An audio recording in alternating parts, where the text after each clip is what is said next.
ನಾನು ಪಾಂಡುಪುರದಲ್ಲಿ ಕೆಲಸ ಮಾಡ್ತಾ ಇದ್ದೆ. ಅಲ್ಲಿಂದ ಅವ್ರು ಪರಿಚಯ ಆಗಿ ಬ್ಯೂಟಿ ಪಾರ್ಲರ್ ಕೆಲಸ ಖಾಲಿ ಇದೆ ಹೋಗು ಅಂತ ಹೇಳಿದ್ರು. ಬಟ್ ನನಗೆ ಅಲ್ಲಿ ಹೋದ್ಮೇಲೆ ಗೊತ್ತಾಯಿತು ಬ್ಯೂಟಿ ಪಾರ್ಲರ್ ಕೆಲಸ ಅಂತ ಈ ಬಾಡಿ ಮಸಾಜ್ ಇರುತ್ತೆ ಅಂತ ನನಗೆ ಗೊತ್ತಿರಲಿಲ್ಲ. ಅಲ್ಲಿ ಹೋದ್ಮೇಲೆ ಗೊತ್ತಾಯಿತು ಬಾಡಿ ಮಸಾಜ್ ಐತೆ ಅಂತ. ಬಾಡಿ ಮಸಾಜ್ ಐತೆ ಅಂದಮೇಲೆ ಸಾಧು ಕೋಕಿಲ, ಮಂಡ್ಯ ರಮೇಶ್ ಅವರೆಲ್ಲ ಬರ್ತಾಯಿದ್ರು. ಅವ್ರಿಗೆಲ್ಲ ನಾವು ಬಾಡಿ ಮಸಾಜ್ ಮಾಡಬೇಕಾಗಿತ್ತು. ಅವ್ರ ಪರ್ಸ್ನಲ್ ಪಾರ್ಟ್ ಎಲ್ಲ ನಾವು ಮುಟ್ಟಬೇಕಾಗಿತ್ತು, ನಮ್ಮ ಪರ್ಸ್ನಲ್ ಪಾರ್ಟ್ ಎಲ್ಲ ಅವ್ರಿಗೆ ಮುಟ್ಟಬೇಕಾಗಿತ್ತು.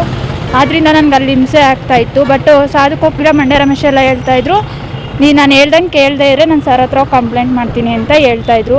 ಹಾಗಾಗಿ ನಾನು ಅವ್ರು ಹೇಳ್ದಂಗೆ ಕೇಳಬೇಕಾಗಿತ್ತು. ಆಮೇಲೆ ರಾಜೇಶ್ ಅವ್ರ ಮಿಸ್ಸಸ್ಸು ಊರಲ್ಲಿ 4 ದಿನ ಇಲ್ಲದೇ ಇರೋದ್ರಿಂದ ಕಾರಣ ಮೇಲೆ ಅತ್ಯಾಚಾರ ಮಾಡಿ ಬಟ್ ಬರೋ ಕಸ್ಟಮರ್ ಜೊತೆ ಎಲ್ಲ ನೀನು ಅಡ್ಜಸ್ಟ್ ಮಾಡ್ಕೊಂಡಿರಬೇಕು ಅಂತ ಹೇಳ್ತಾಯಿದ್ರು. ಆಮೇಲೆ ಅವ್ರು ಕೊಡ್ತಂಥ ಟಿಪ್ಸ್ ಅಂತ ದುಡ್ಡು ಅವರೇ ಇಸ್ಕೊತಾಯಿದ್ರು. ಅಂದರೆ ದಿನದಲ್ಲಿ ಒಬ್ಬರು ಇಬ್ಬರು ಬರ್ತಾಯಿದ್ರು. ಬಟ್ ನಂಗೆ ಅವ್ರ ಹೆಸರೆಲ್ಲ ಗೊತ್ತಿಲ್ಲ. ಮತ್ತು ಭಾನುವಾರ ಟೈಮ್ ಮಾತ್ರ ಬೆಳಗ್ಗೆ 9 ಗಂಟೆಯಿಂದ ಸಾಯಂಕಾಲ 7:30ವರೆಗೂ ಬರ್ತಾಯಿದ್ರು ಕಸ್ಟಮರು.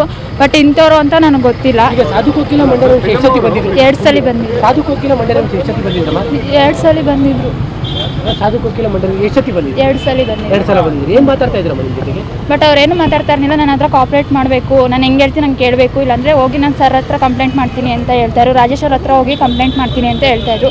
ರಾಜೇಶ್ ಅವರು ನಾನು ಹೆಂಗೆ ಹೇಳ್ತೀನಿ ಹಂಗೆ ಕೇಳಬೇಕು, ಇಲ್ಲಾಂದರೆ ನಿನ್ನ ಕಳಿಸ್ಕೊಡ್ತೀನಿ ಅಂತ ನನಗೆ ಎದುರಿಸ್ತಾಯಿದ್ರು. ಅದಕ್ಕೋಸ್ಕರ ನನಗೆಲ್ಲೂ ಆಶ್ರಯ. ನೀವು ಮಸಾಜ್ ಮಾಡಿಸಿದ್ರ ಸಾಧು ಕೋಕಿಲ ಮಂಡ್ಯ? ಹಾಂ, ಅವ್ರಿಗೆಲ್ಲ ಮಾಡಿದ್ದೀನಿ. ಮಸಾಜ್ ಮಾಡಿದ್ರು. ಅವ್ರು ನಿಮಗೆ ಕೋಆಪರೇಟ್ ಮಾಡಬೇಕು ಕೋಆಪರೇಟ್ ಮಾಡಬೇಕು ಅಂತ ಕೇಳ್ತಾ ಇದ್ರು. ಹಾಂ,